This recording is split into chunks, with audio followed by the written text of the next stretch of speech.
I want to talk to you a little bit about your introduction speech. You have a couple of different choices when it comes to how you do your introduction speech. You can choose to do some kind of analogy like, my life is like, in that category, the most often thing or the most popular thing that I hear is, my life is like a box of chocolates. I think I've heard it a million times. So you can do something like that to kind of frame and wrap your speech around. Or you can pick some kind of significant or memorable event in your life. It doesn't matter what that event is, just any kind of event. That works perfect. I will caution you, stay away from blood and gore. That does include childbirth.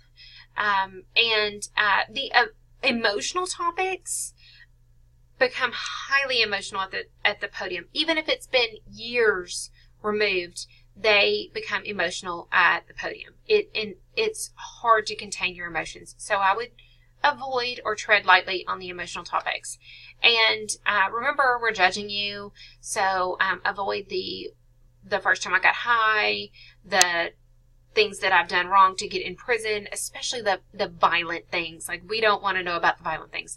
Maybe the lesser things are okay, but violence on others makes us really,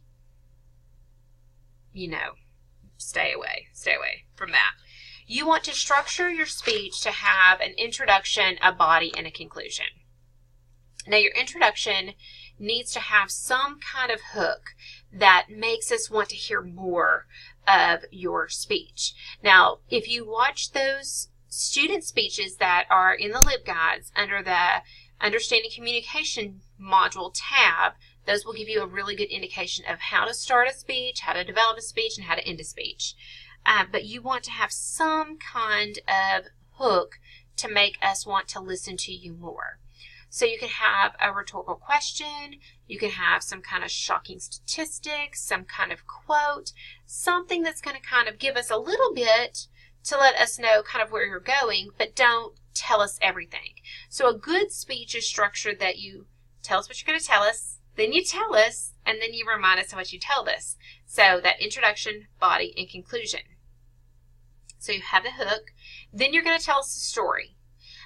Make sure that you only incorporate necessary details. Don't add a bunch of things that don't apply to the story and that you're just adding because you think you need to fill in time. Just tell us the story.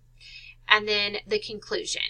You want to make sure that you give some kind of summary to what you've done. Now, you can do that with a summary statement.